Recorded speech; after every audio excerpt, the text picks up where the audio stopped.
Fala galerinha do Literaturando, tudo bom com vocês? Hoje eu estou retomando as nossas atividades aqui no YouTube e lá no Instagram e é um imenso prazer recomeçar falando sobre este livro ilustre do Machado de Assis, A Mão e a Luva.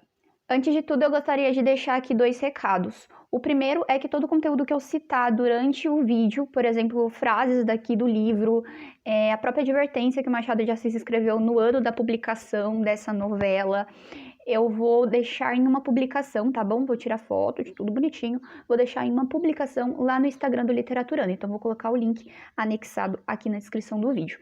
E o segundo recado é que eu não quero que este vídeo se torne aí uma espécie de resenha escolar, né? Aquele tipo de vídeo que você assiste, faz um resumo e tira uma nota no final do bimestre. O meu objetivo, de fato, é fazer você aguçar a curiosidade, pegar este livro aí da sua estante, pegar emprestado com algum amigo, baixar em algum acervo público e ler, porque é um livro sensacional e que pode ser uma porta de entrada para você que quer entrar no mundo aí da literatura brasileira, porque a linguagem dele é extremamente acessível, embora ainda esteja aí no contexto da linguagem da literatura brasileira. Então é legal para você que quer começar a entrar neste mundo da literatura, tá bom? Então são esses os 2 recados, vamos ao que realmente importa. Então essa novela foi publicada inicialmente em formato de folhetim no jornal O Globo, no ano de 1874. E logo no ano do lançamento, Machado de Assis já seguiu assim com uma advertência, falando que, na verdade, devido às urgências da publicação diária, aquilo não ficou conforme ele esperava, e blá, blá, blá, blá. Porque assim, Machado de Assis, toda vez que ele lança alguma coisa, ele segue com uma advertência, falando, olha, não saiu como eu esperava, por causa disso, por causa daquilo, por causa de, né, por causa de B, por causa de A, por causa de X, por causa de Y. Mas, na verdade, acaba saindo uma baita de uma obra sensacional, como é o caso da Mão e a Luva. Eu não vou ler para vocês aqui a advertência, mas como eu já falei, eu vou deixar anexado lá no Instagram do Literaturando. E anexado, publicado, acho que anexado é só como arquivo, né? Mas foto é arquivo, enfim.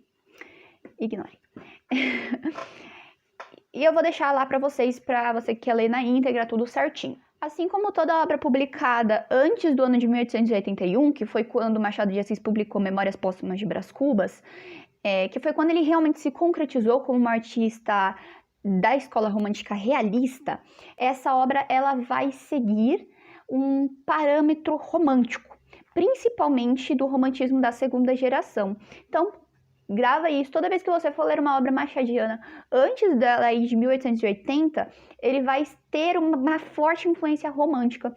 Essa influência romântica, principalmente da segunda geração romântica, que no caso é a geração ultra-romântica, aquela geração do mal do século, a geração que eu amo, eu vou morrer porque eu amo demais, e eu amo tanto, essa pessoa não me quer, o único jeito é eu morrer, e eu vou morrer, enfim.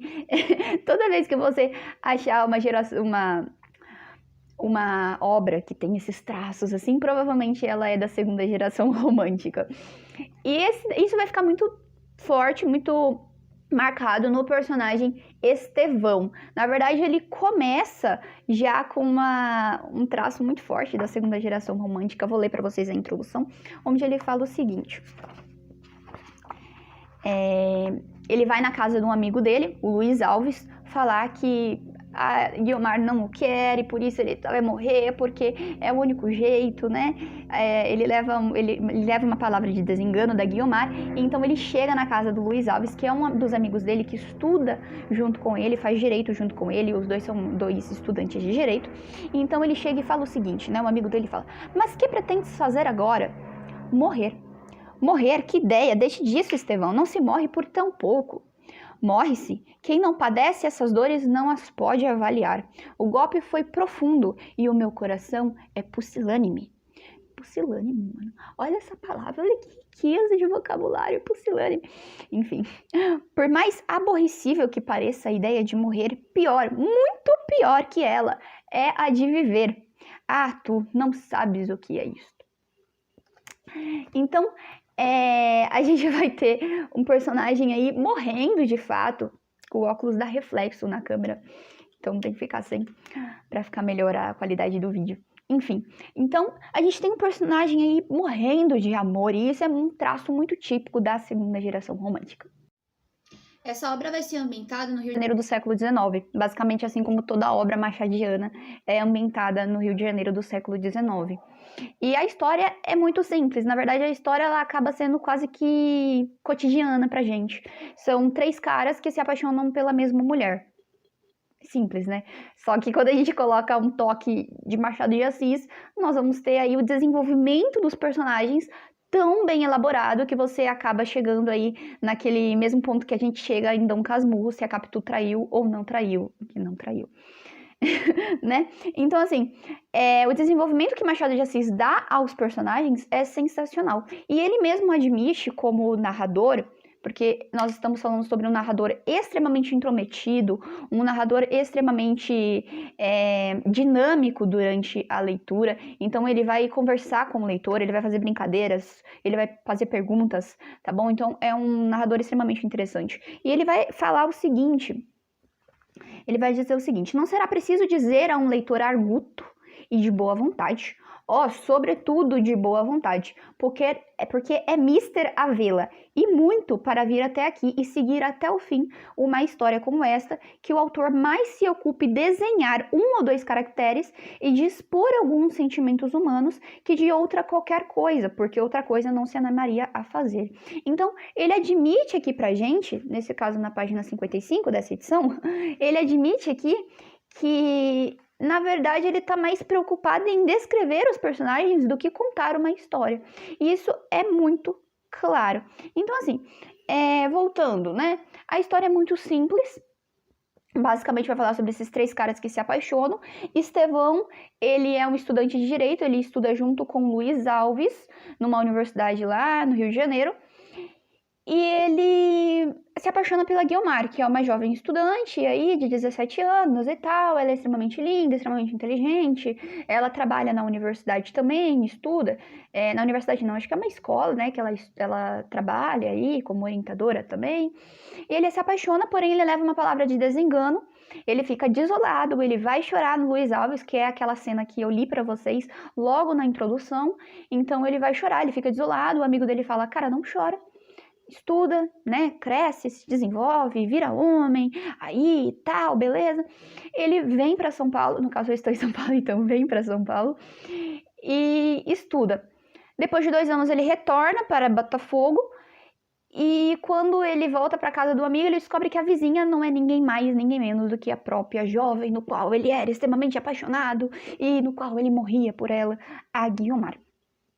Tá, o óculos novamente fazendo um reflexo.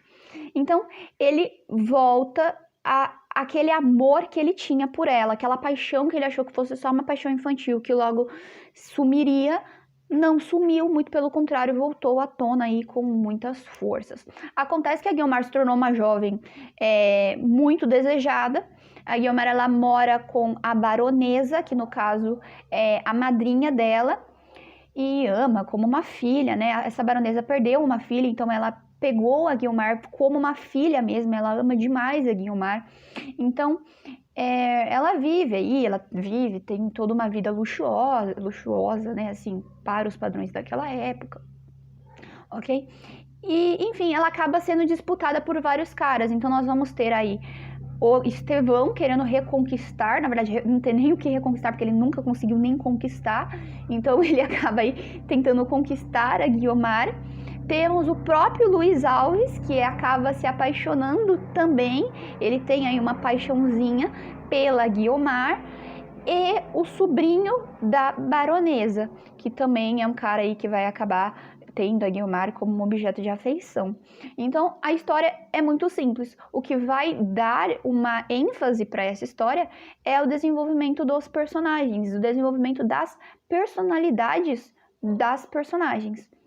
Então, como eu disse para vocês, a gente volta aí basicamente para aquela mesma história do Dom Casmurro, né? Traiu ou não traiu? Por exemplo, neste caso, foi talarico ou não foi talarico?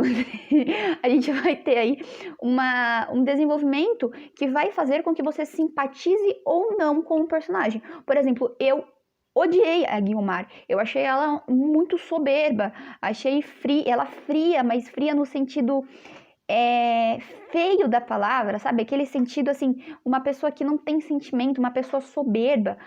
Nós vamos ter a ambição dela, ela vai ser uma personagem extremamente ambiciosa, assim como o Luiz Alves, né? Então eles são personagens muito ambiciosos, mas são ambiciosos assim ao ponto de parecer que não se preocupam com as outras pessoas. Mas eu assistindo algumas pessoas falando sobre esse livro, e lendo algumas críticas, algumas pessoas amaram a personagem Guiomar e super se identificaram com ela. Então a gente vai ter um desenvolvimento, claro, vai contar toda a história, porque que a Guiomar acabou se tornando uma jovem como essa, como ele mesmo diz aqui em uma das cenas, né? Ela não é o tipo de pessoa que chora enquanto tem forças em seu peito, né? Assim, digamos dessa forma. Então, nós vamos ter todo um desenvolvimento dessa personagem até chegar a ser quem ela se tornou durante essa novela. Mas eu, particularmente, continuo não gostando dela.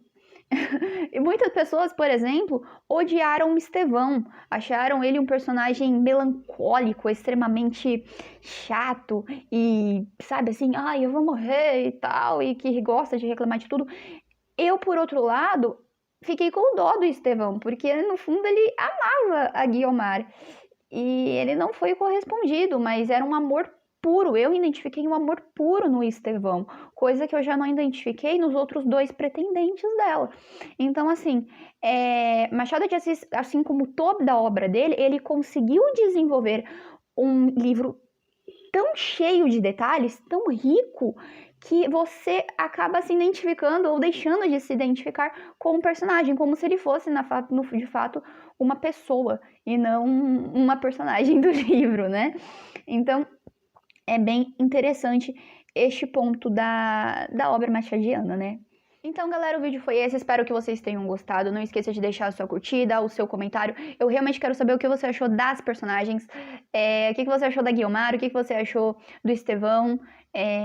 Você teve as mesmas opiniões que eu? Porque eu realmente achei a Guiomar uma chata. Eu fiquei com uma vontade de dar um tapa na cara dela. Talvez eu venha a ler esse livro novamente no futuro e tenha uma ideia diferente. No momento eu estou com raiva da Guiomar. Mas é isso. Não esqueça de ativar o sininho, porque agora eu vou voltar a postar vídeos. Então, ative aí as notificações para você não perder nada. É isso, galera. Muito obrigada. Fico aqui e um forte abraço.